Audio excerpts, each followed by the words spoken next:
कल हम लोग बात कर रहे थे, या हमने कल से बात प्रारंभ की थी, साकेत की मौलिक उद्भावनाओं में उर्मिला के विरह वर्णन की। और उर्मिला के विरह वर्णन पर बात करते हुए हम लोगों ने यह देखा था कि मैत्रीक्षण गुप्त ने उर्मिला के विरही जीवन को उपस्थित करने के लिए पारंपरिक और आधुनिक दोनों प्रकार के उपादानों का प्रयोग किया है।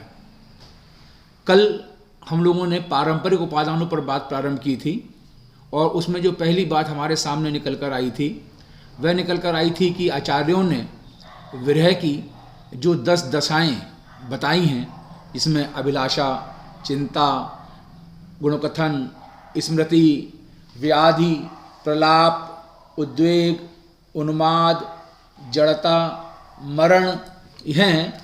इन कसौटी पर अगर हम साकेत को कसते हैं तो उस दृष्टिकोण से साकेत जो है हमें पूरा खरा उतरता दिखाई पड़ता है। यानी कि दूसरी ओर हम ये भी कह सकते हैं कि मैत्रीक्षण गुप्त ने उर्मिला के विरह वर्णन में जिस शिल्प विशेष का प्रयोग किया है और जो परंपरा में चली आ रही आचार्यों द्वारा निर्धारित विरह की 10 दशाएं हैं, उनका पूर्ण निर्वाह इसके अंतर्गत हम लोगों को प्राप्त होता है। अब हम दूसरी बात करते हैं कि दूसरी बात आती है सामने इस पारंपरिक विरह के अंतर्गत ही 12 मासा या षड ऋतु वर्णन पद्धति।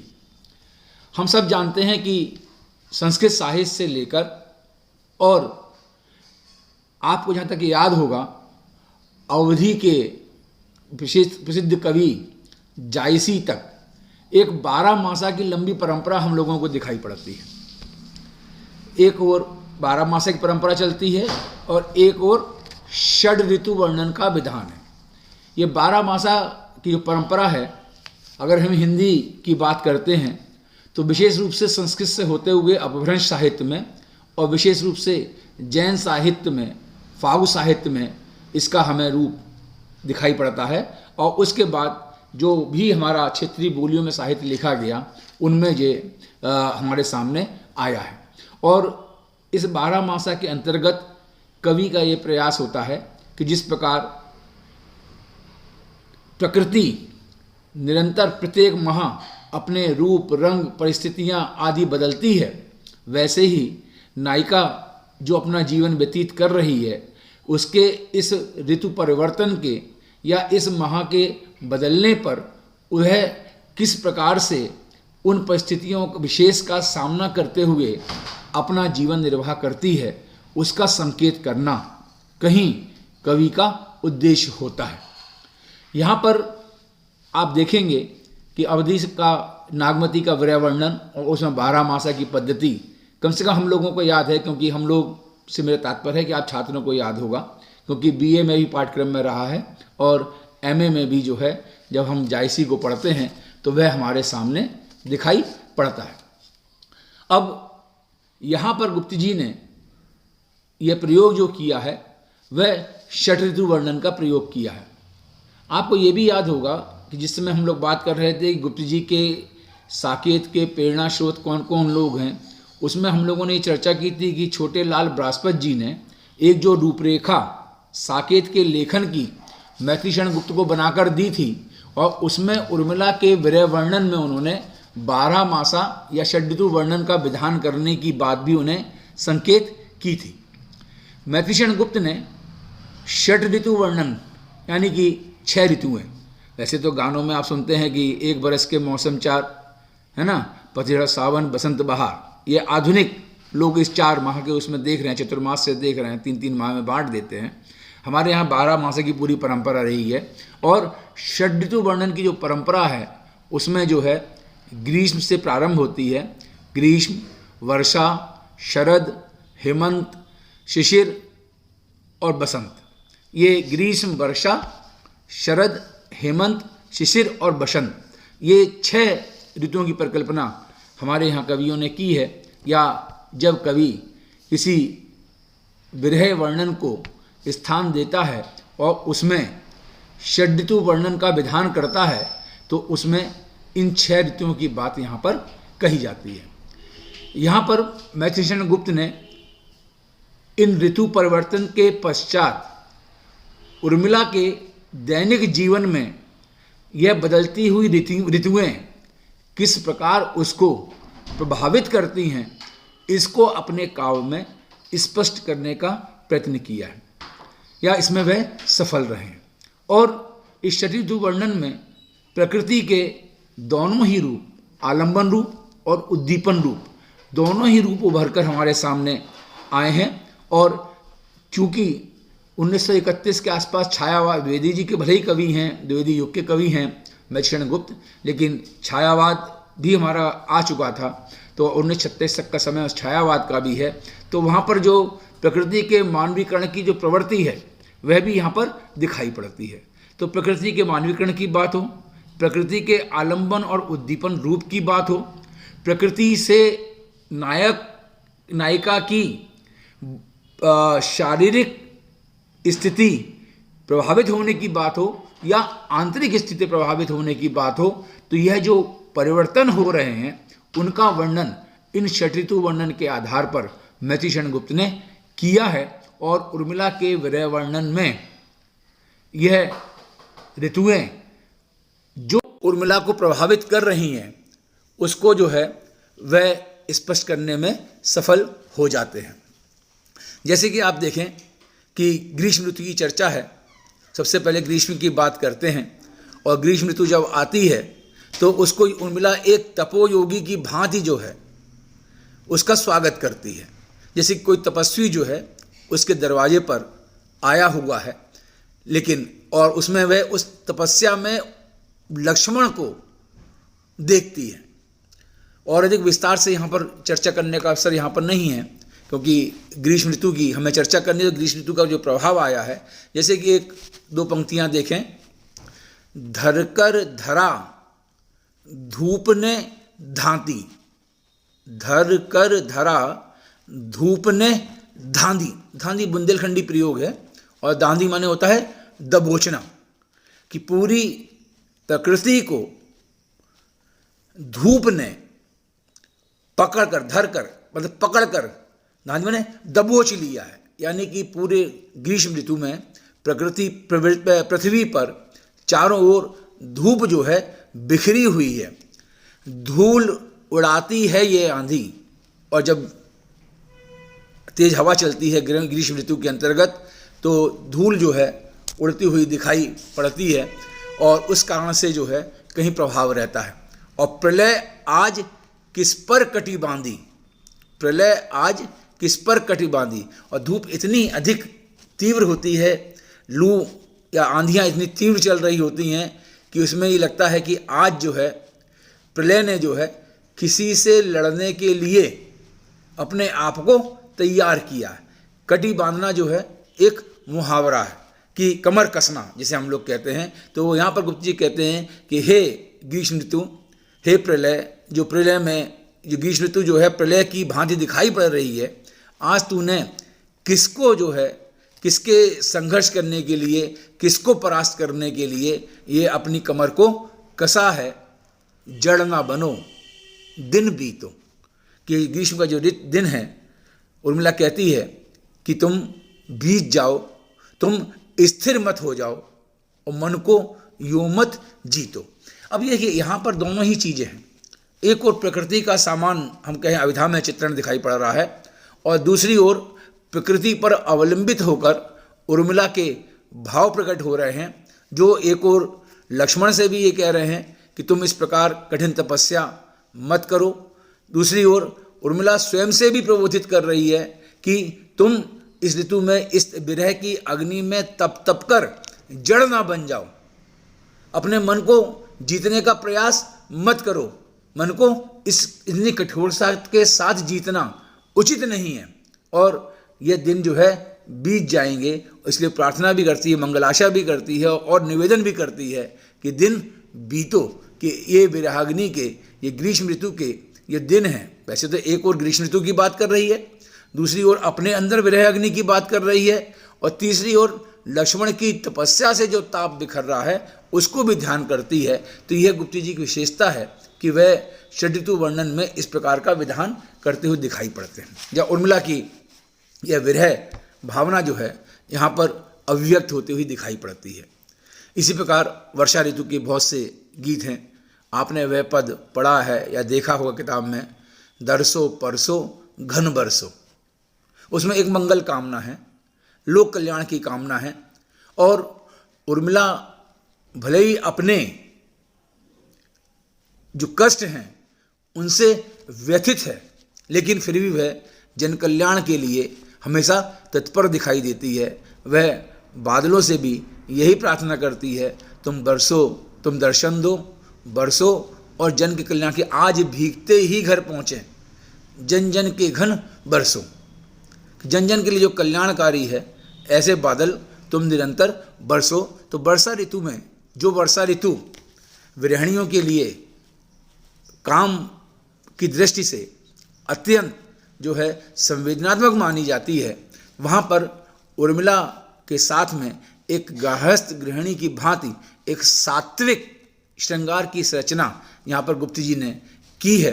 वह एक और उसको जन कल्याण में भावनाओं को देखते हैं और स्मृति के साथ साथ जो उर्मिला के मन में जो अच्छे भाव हैं, उस वर्षा ऋतु की जो सुंदर अभिभूतियाँ हैं वह उनको स्मरण करा देते हैं। जैसे कि पहले ही मैंने चर्चा करी है उस पद की कि मैं निज आलिंद में खड़ी थी सखी एक रात, रिमझिम बूंदें पड़ती थी घटा छाई थी, और गमक रहा था केतकी का गंध चारों ओर, झिल्ली झंकार यही मेरे मन भाई थी। ये पूरा वर्षा का एक दृश्य है, जो वर्षा का दृश्य जो है मैथिलीशरण गुप्त ने यहाँ पर उपस्थित किया है।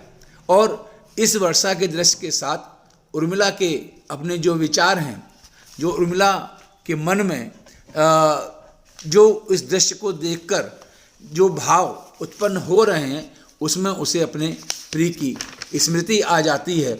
और प्रिय की जब स्मृति आती है तो उर्मिला को आपको याद होगा कि उर्मिला कहती है कि उसके पैर जो है इस झिल्ली झनकार के संग में जो है थिरकने लगते हैं, और उस समय लक्ष्मण उससे आकर गले मिल जाते हैं। तो सावन की ऋतु में ये संयोग की अवस्था, प्रकृति पर अवलंबित होकर ये भावों का आना, विचारों का आना, संयोग के क्षणों को बार बार याद करना, ये वर्षा ऋतु के वर्णन में गुप्त जी के दिखाई पड़ता है।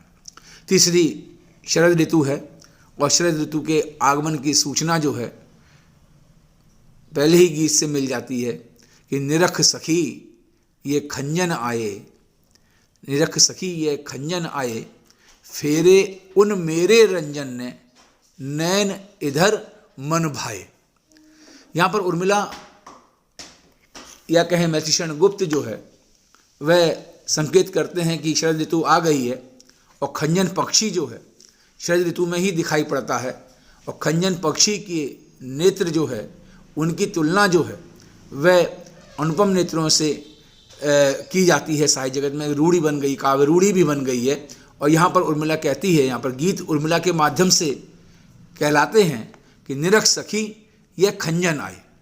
ये खंजन का आना, खंजन पक्षी का आना शरद ऋतु के आने की सूचना देना है। लेकिन उर्मिला को उन खंजन पक्षियों में क्या दिखाई पड़ता है कि फेरे उन मेरे रंजन ने, फेरे माने घुमाए, किसने? मेरे रंजन, यानी कि मुझे आनंद प्रदान करने वाले। मुझे आनंद प्रदान करने वाले कौन है? लक्ष्मण। कि फेरे उन मेरे रंजन ने, नैन इधर मनमाए, कि लक्ष्मण के नेत्र, यहाँ पर खंजन पक्षी से उसकी उपमा भी कर देते हैं। और दूसरे ये भी कहते हैं कि इन खंजन पक्षियों में उर्मिला को लक्ष्मण के नेत्र दिखाई पड़ते हैं, और खंजन पक्षी के आने के सूचना या खंजन पक्षी के नेत्रों को देखने का जो अवसर प्राप्त हुआ है, ऐसा प्रतीत उर्मिला को होता है कि लक्ष्मण ने जो है अपने, लक्ष्मण के मन में जो लक्ष्मण को देखने की जो मन में मेरी इच्छा है जिन नेत्रों को देखने की, वह नेत्र जो है खंजन पक्षी के माध्यम से मेरी ओर मुड़ गए हूँ। तो गुप्त जी इस तरह प्रकृति पर अवलंबित होकर, अवलंब पर भी और उद्दीपन के रूप में, दोनों में ही ये वर्णन करते हुए चलते हैं।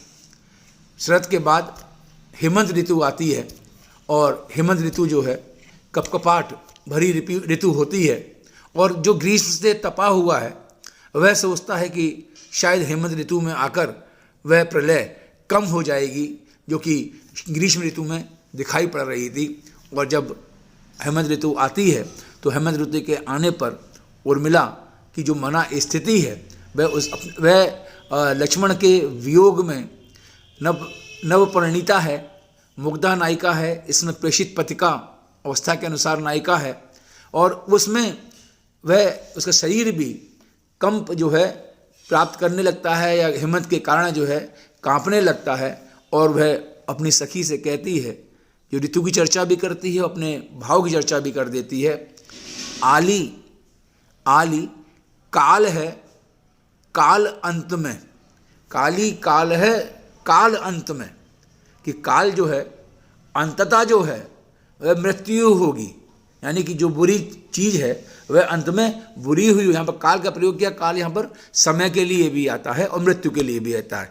यहाँ पर हम पहले कह सकते हैं कि समय जो है के लिए ना कहकर आली काल है काल अंत में, यानी कि जो मृत्यु है या जो कठिन समय है वह कठिन समय ही रहेगा, उष्ण रहे चाहे वह शीत।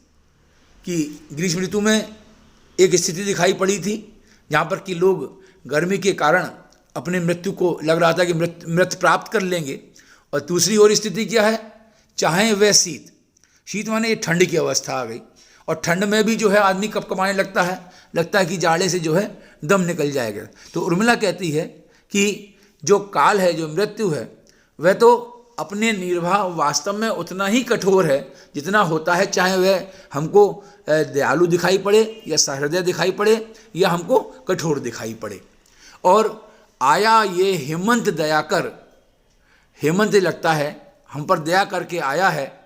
और क्यों आया है, देख हमें संतप्त सभीत, कि हमको जो है संतप्त यहाँ पर ताप से भरा हुआ देखकर, और सभीत माने कि ताप जो है उससे हम जो भयभीत हो गए हैं उसको देखकर हेमंत ऋतु जो है हमारे पास आई है। लेकिन यहाँ उर्मिला ये भी संबोधित करती है कि हे सखी, तू हेमंत की इस दया भाव से प्रभावित मत होना, क्योंकि जो कार्य ग्रीष्म ऋतु के समय ने किया था वही कार्य ये भी कर रहा है, क्योंकि जिस प्रकार ग्रीष्म ने प्रभावित किया था नायिका को, वैसे ही हेमंत ऋतु भी जो है उसकी विरह अग्नि को और अधिक तीव्र ठंडा ना कर और तीव्र कर रहा है, जिससे उसकी मृत्यु की स्थिति फिर भी आ रही है। तो यह गुप्त जी की एक विशेषता है कि वह ऋतुओं पर आरोपित होकर ऋतुओं की बात करते हुए बहुत से प्रसंग उसके बीच में आते हैं, जहाँ पर कि वह दैनिक जो दिनचर्या है उसमें नायिका की चर्चा करते हुए दिखाई पड़ते हैं। इसके बाद शिशिर की चर्चा आती है। शिशिर ऋतु जिसमें कि जाड़ा जा रहा होता है, गर्मी आ रही होती है, सुबह ओस की बूंदों में ही केवल ठंडक बची हुई होती है, लेकिन पतझड़ जो है विशेष मौसम है और शिशिर न गिर फिर वन में। कल मैंने चर्चा इस पर की थी आपसे। शिशिर ऋतु से वे प्रार्थना करती है कि तू पर्वतों और वनों में मत जा। क्यों नहीं जा? क्योंकि वहाँ पर मेरे आराध्य राम, लक्ष्मण और सीता तीनों लोग विचरण कर रहे हैं, और जब शिशिर ऋतु आएगी तो उसमें क्या होगा, उसमें जो है पतझड़ आएगा, पत्ते झड़ जाएंगे, वनस्पतियाँ पीली पड़ जाएंगी, सूख जाएंगी, और ऐसे में राम और सीता लक्ष्मण को जो एक सुगम मार्ग चाहिए वह उन्हें प्राप्त नहीं होगा। लेकिन लक्ष्मण के वियोग में जो उर्मिला की स्थिति है, कभी उसका संबंध जो है शिशिर ऋतु से जोड़ देता है, या शिशिर ऋतु को जो है वह वर्णित करने के लिए वह उसको उनके जो गुण विशेष हैं उसको उर्मिला से जोड़कर देखता है। कि वह कहती है, जब शिशिर न फिर गिरी वन में, जितने मांगे पतझड़ दूंगी मैं इस निज नंदन में। कि जो पतझड़ है, कि पतझड़ आने पर, कि पतझड़ जितने भी तू मुझसे मांग करेगा, यानी कि जो भी तेरी आवश्यकताएं हैं उनकी पूर्ति मैं करने के लिए तैयार हूँ। तू वहाँ जाकर या वन और प्रदेश में तू विचरण मत कर, क्योंकि जब तू विचरण करेगा तो फिर मेरे पति दुखी होंगे। इसी में फिर आगे भी कहती है, कितना कंपन तुझे चाहिए ले मेरे इस तन में। कि जो शिशिर ऋतु में जो लोग कांपते रहते हैं या लोगों को जो ठंड लगती है, तो उर्मिला कहती है कि तुझे अगर कंपन अगर तुझे प्रभावित करता है, तुझे चाहिए तो मेरा तन जो है कृशकाय हो जाने के कारण, विरह में तपने के कारण जो है कंपित, उसमें कंप विद्यमान है, तू मेरे इस शरीर से इस कंप को प्राप्त कर ले। और फिर कहती है सखी कह रही पांडुरता का क्या अभाव आनंद में। आनंद माने मुख, कि तुम्हारे मुख में कि तुम्हें विशेषता है उसकी जो है क्या कहते हैं शिशिर ऋतु की, कि उसको में जो है पतझड़ जब आता है तो पत्ते पीले पड़ जाते हैं। तो कहते हैं अगर तुझे पीले रंग से प्रेम है तो ये पीला रंग कहाँ से आप मुझसे प्राप्त कर लो, यानी मेरे आनंद से प्राप्त कर लो। यानी कि मेरे सखी ने मुझे कहा है कि तुम्हारा चेहरा जो है लक्ष्मण के वियोग में जो है पीला पड़ गया है, तो तुमको कहीं और जाने की आवश्यकता नहीं है। तो इस प्रकार जो तत्व विशेष ऋतु के हैं वह कभी उर्मिला पर आरोपित होकर और कभी ऋतु पर आरोपित होकर यहाँ पर दिखाई पड़ते हैं। फिर बसंत ऋतु का आगमन होता है। उर्मिला की बसंत की ऋतु जो है नायक नायिकाओं के लिए, सहृदय प्रेमियों के लिए अत्यंत जो है संवेदनशील होती है। उनकी मुग्ध भावनाएं जो है वहाँ पर विचार या विचरण करती रहती हैं, और जब संयोग की अवस्था नहीं होती तो उन्हें विचलित करती हैं। उर्मिला ने नवम सर्ग में ही उनको बसंत ऋतु को बराक कहा, बराक दुष्ट कहकर संबोधित किया है बसंत ऋतु को। जैसे ही षठ ऋतु वर्णन गुप्त जी शुरू करते हैं वहीं पर कहते हैं कि ओह मरा वह बराक बसंत कैसा, कि वह बसंत ऋतु जो है वह बराक यहाँ पर है हमारे लिए कि दुष्ट जो है वह बराक जो है बेचारा जो बसंत है, वह बेचारा बसंत जो है यहाँ कैसे मर गया। तो यहाँ पर एक जड़ता और व्याधि की स्थिति दिखाई पड़ती है, और ऊंचा गला रूंध गया अब अंत जैसा, यहाँ पर बराक कहती है। लेकिन जो अन्य स्थितियाँ, बराक माने बेचारा, कि बेचारा बसंत जो है वह किस प्रकार से जो है यहाँ पर मरा है। यहाँ पर एक प्रकार से ये प्रेम भाव की कह सकते हैं कि एक प्रकार से गाली, जिसे हमारे यहाँ संस्कृति में जो है हमारी परंपरा है, तो अपनत्व का भाव यहाँ पर गाली जो है यहाँ पर बुरी प्रवृत्ति से नहीं है। वह बेचारा शब्द कहना या मरा शब्द कहना, ये घर में बुजुर्ग एक हमारी जो परंपरा चलती है उसमें भी ये कहा जाता है कि मरे तू यहाँ क्यों आ गया। तो ये अपनापन भी उसमें छुपा हुआ है यहाँ पर, और जैसे ही बसंत आता है वैसे ही उर्मिला के मुख से निकल पड़ता है। लेकिन वहीं वह जो बसंत के विभिन्न हथियार हैं, कामदेव जिसको पंचबाणों से प्रभावित करते हैं, तो उसी कामदेव को संबोधित करते हुए उसके मुख से कहलाते हैं कि मुझे फूल मत मारो, मैं अबला बाला वियोगिनी, कुछ तो दया विचारो।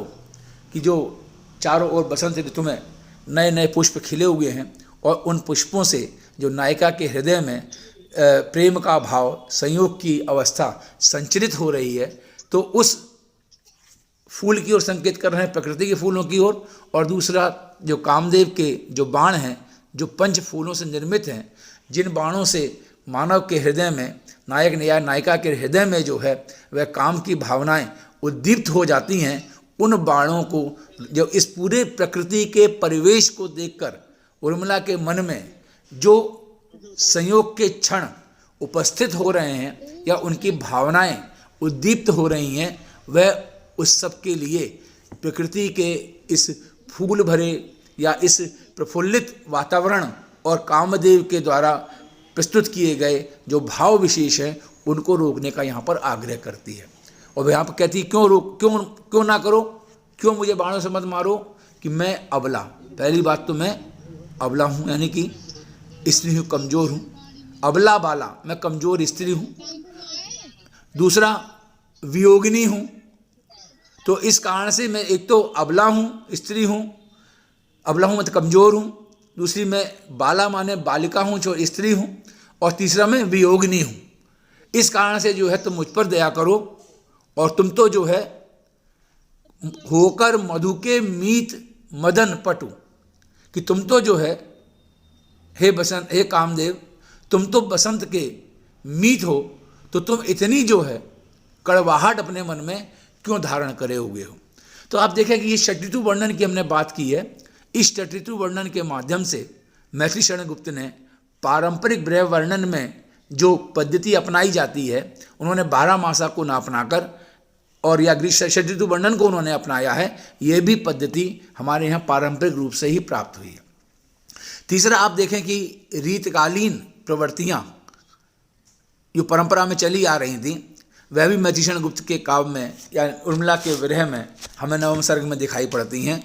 जैसे कि रीतकालीन की एक प्रवृत्ति थी कि गृहिणियों के लिए ऊहात्मकता या अतिशयोक्ति, बड़ा चढ़ाकर बात को करने का प्रचलन ये बड़ा पाया जाता था। और यह ऊहात्मकता, जो रीतकालीन ऊहात्मकता है, वह हमको यहाँ पर भी प्राप्त होती है। 2 उदाहरण आप देख सकते हैं कि मानस मंदिर में सती पति की प्रतिमा थाप, अपने हृदय रूपी मंदिर में वह पतिपरायणा अपने प्रीतम की प्रतिमा को स्थापित कर लेती है और जलती सी उस विरह में बनी आरती आप, और उस प्रीतम से मिलने के आशा में और प्रीतम से अलग होने के बिछोह के कारण वह अपने को उस विरह अग्नि में भक्ति की में इतनी जलाती है कि वह खुद ही आरती बन जाती है। तो ये आत्मकता जो है, ये रीतकालीन युग में है, जहाँ पर कि नायिका एक सांस लेने पर भी जो है, जब वह सांसें भरती है तो पेंडुलम की भांति 5-6 हाथ पीछे और 5-6 हाथ आगे सांस जब छोड़ती है तो पीछे खिसकते चला जाता है, और जब सांस लेती है तो आगे आते चला, पेंडुलम की भांति व्यवहार चलता है। तो ये उगात्मकता जो रीतकालीन है वहाँ यहाँ पर दिखाई पड़ती है। इसी प्रकार एक जगह प्रयोग और किया था उन्होंने कि नैश गगन के गात्र में पड़े फफोले हाय। ये भी रीतकालीन उद्भावनाएँ ही हैं कि नैश गगन यानी कि जो अंधकार से भरा हुआ जो आकाश है, उसके शरीर में जो तारे हैं वैसे दिखाई पड़ रहे हैं जैसे कि फफोले पड़ गए हों। और जब फफोले पड़े हुए हैं यानी कि जो अंधकार में क्षण है, अंधकार है, और उसमें अगर शरीर में अगर किसी के शरीर में फफोले पड़ जाएं तो उन्होंने कि तो क्या अरीना आहा भी करूं आज निरुपाय। तो फफोले पड़ने के कारण उर्मिला शरीर में कहती है कि विरह की अग्नि के कारण इतने फफोले पड़ गए। तो ये उहात्मकता है, बड़ा चढ़ाकर बात को कहने का जो विधान है, ये रीतकालीन विरह वर्णन में हमें दिखाई पड़ता है। तो ये भी पारंपरिक विधान उहात्मकता का यहाँ हमको प्राप्त हुआ है। इन पंक्तियों से स्पष्ट हो जाता है कि रीतकालीन कवियों में प्राप्त विरहिणी के संदर्भ में जो उहात्मकता की पद्धति है वह मैथिली शरण गुप्त ने उर्मिला के विरह वर्णन में भी अपनाई है। चौथी प्रवृत्ति हमारे सामने आती है कि संदेश भेजने के लिए पशु पक्षियों का प्रयोग। यह भी एक पारंपरिक विधान रहा है। संदेश भेजने के लिए पशु पक्षियों का प्रयोग संस्कृत साहित्य से लेकर और आधुनिक साहित्य तक होता रहा है। आपको याद होगा कि जब कालिदास अपना संदेश भेजते हैं तो वह मेघों को अपना आधार बनाते हैं। उसी प्रकार से जो नल दमयंती कथा चलती है उसमें संदेशवाहक का कार्य जो है वह हंस करता है। तोता कई जगह पर संदेशवाहक का कार्य करता हुआ दिखाई पड़ता है। जायसी के काव्य में अगर हम देखते हैं तो जायसी के काव्य में कौए और भौरे को भी जो है संदेश भेजने वाला वाहक के रूप में नागमती ने बनाया है। और वहीं पर हम सूरदास में भी भ्रमर गीत दिखाई पड़ता है, भ्रमर के माध्यम से संदेश जाता है। गुप्त जी ने इस पारंपरिक पद्धति को अपनाया है, लेकिन इसमें एक नया प्रयोग भी किया है। नया प्रयोग इस संदर्भ में किया है कि उन्होंने जिसे संदेश वाहक बनाया है उसकी परंपरा या उसका उल्लेख, मतलब मेरी जानकारी में नहीं है, हो सकता कहीं हो सकता मैंने ना पढ़ा हो, कि खरगोश को उन्होंने जो है खरगोश के माध्यम संदेश भेजा है। और ये संदेश जो है अपने आप में एक विशेष संदेश भी है जो उर्मिला की ऊर्जस्विता, उर्मिला की सहृदयता और उर्मिला के मन में जो जन्मभूमि के प्रति प्रेम का भाव है वह भी है, और प्रिय की चिंता भी है, सब दिखाई पड़ता है। तो कब गुप्त जी जो संदेश भेजते हैं तो वह खरगोश का चयन करते हैं। इस पंक्तियाँ आपको आप देखेंगे उसमें कि तुझ पर मुझ पर हाथ फेरते साथ यहाँ, जो लक्ष्मण मुझे और तुम्हें दोनों को स्नेह करते थे। हाथ फेरना स्नेह, दुलारने, पुचकारने, प्रेम करने का पर्याय है कि जो लक्ष्मण तुझ पर भी प्रेम करते थे और मुझ पर भी प्रेम करते थे। शशक विदित है तुझे आज वह नाथ कहाँ। शीर्षक यहाँ पर खरगोश के लिए आया है। हे खरगोश, क्या तुझे पता है कि वह स्वामी जो है आज कहाँ चले गए हैं जो हम दोनों से प्रेम करते हैं। तो एक तो यह सामने आता है कि लक्ष्मण पशु पक्षियों से जितना प्रेम करते थे उससे कहीं कम प्रेम जो है उर्मिला को भी नहीं करते, या उर्मिला को जितना प्रेम करते थे उससे कम लक्ष्मण प्रेम जो है वह उन पशुओं और पक्षियों को भी नहीं करते थे। तो यहाँ पर एक लक्ष्मण की सहजता दिखाई पड़ती है। और दूसरी ओर देखें, तेरी ही प्रिय जन्म भूमि में दूर नहीं। फिर उर्मिला स्वयं उत्तर देती है कि तेरी ही प्रिय जन्मभूमि, खरगोश या पशु पक्षी जो भी कहें, उनका निवास जो है या उनका जन्म जो स्थान क्या है, वह वन प्रदेश होते हैं। और वन प्रदेशों से किसी कारणवश ये उपवन आदि में आ जाते हैं, लोग उनको पालने लगते हैं, वह अलग चीज़ है। लेकिन जो मुख्य रूप से उनका जो जन्म स्थान है वह वन प्रदेश है। और उसी वन प्रदेश की याद दिलाती है कि तेरी ही प्रिय जन्मभूमि में लक्ष्मण, राम और सीता कहाँ गए हुए हैं? वन प्रदेश में गए हैं। वन प्रदेश जो है इन पशु पक्षियों की जन्मभूमि में है। और वह कहते हैं दूर नहीं, तेरी ही प्रिय जन्मभूमि में दूर नहीं, कि तेरी ही जन्मभूमि गए हैं जो अधिक दूर नहीं है। जा तू भी कहना कि उर्मिला क्रूर नहीं। तो जाकर लक्ष्मण से तू कह देना कि उर्मिला जो है वह क्रूर नहीं है। यहाँ पर एक और उर्मिला के मन में लक्ष्मण के प्रति संदेश भेजने की भाव है कि उर्मिला ठीक है, और दूसरी उर्मिला जो है हम सबका बड़ा ख्याल रखती है। तो जब वह कहती कि उर्मिला क्रूर नहीं, यानी कि उर्मिला के क्रूर नहीं है, ये वाक्य कहलाने से यह स्पष्ट हो जाता है कि उर्मिला स्वयं कितनी दुखी है। आपके चले जाने पर वह क्रोधित नहीं है, और आपके ना रहने पर भी वह आपके जो प्रजाजन हैं, जो पशु पक्षी हैं, इन सब का उसी प्रकार ख्याल रखती है और उनके प्रति बड़ी सहृदयता का भाव रखती है। तो एक नया प्रयोग जो है, परंपरा पुरानी है संदेश भेजने की, लेकिन संदेश जो है वह नए तरीके से यहाँ पर गुप्त जी ने भेजा है। ये गुप्त जी की अपनी निजी उद्भावना है, मौलिकता है। फिर अंतिम बात आती है, वैसे तो प्रकृति चारों ओर फैली हुई है नवम सर्ग में, लेकिन एक अलग से इसलिए इस बिंदु को रख रहा हूँ कि प्रकृति जो है वह आलंबन और उद्दीपन दोनों रूपों में हमारे बीच में आई है। आपने देखा होगा कि जब हमने वर्षा ऋतु की बात करी, शरद ऋतु की बात की, या शरद ऋतु वर्णन की जो हम लोग बात कर रहे थे, उसमें जो एक वातावरण बनता था वह वियोगिनी के हृदय में भावनाओं को उद्दीप्त करने में सहायक होता था। इसी प्रकार से उद्दीपन के साथ साथ जैसे एक दो क्या कई पूरा पटा पड़ा है नवम सर्ग कि कहत मैं चातकी फिर बोल, कि मैं कहती कि चातकी तू फिर से बोल। तो चातकी का बोलना जो है, चातकी पर अवलंबित होकर उर्मिला की जो स्थिति है वह वहाँ पर सामने आ रही है। या निरख सखी ये खंजन आए, उन खंजन पक्षियों में उर्मिला जो लक्ष्मण के नेत्रों की भावनाओं को अभिभूत कर रही है। तो इस तरह से आलंबन और उद्दीपन दोनों रूप में गुप्त जी ने प्रकृति का प्रयोग अपने काव्य में किया है, जो परंपरा से हमको प्राप्त होता रहा है। तो ये कुछ बिंदु हैं कि उर्मिला के विरह वर्णन में जो गुप्त जी की अपनी मौलिक उद्भावनाएं हैं, उसमें उन्होंने जो विरह के लिए प्रचलित पारंपरिक उपादान हैं उनका भी निर्वाह अपने काव्य में किया है, या हम कह सकते हैं कि सहज रूप से उनके काव्य में यह निर्वाह पाया जाता है। कल हम लोग जो है आगे बात करेंगे, वह बात करेंगे कि एक आधुनिक स्त्री के रूप में उर्मिला इस विरही जीवन को किस प्रकार व्यतीत करती है। धन्यवाद।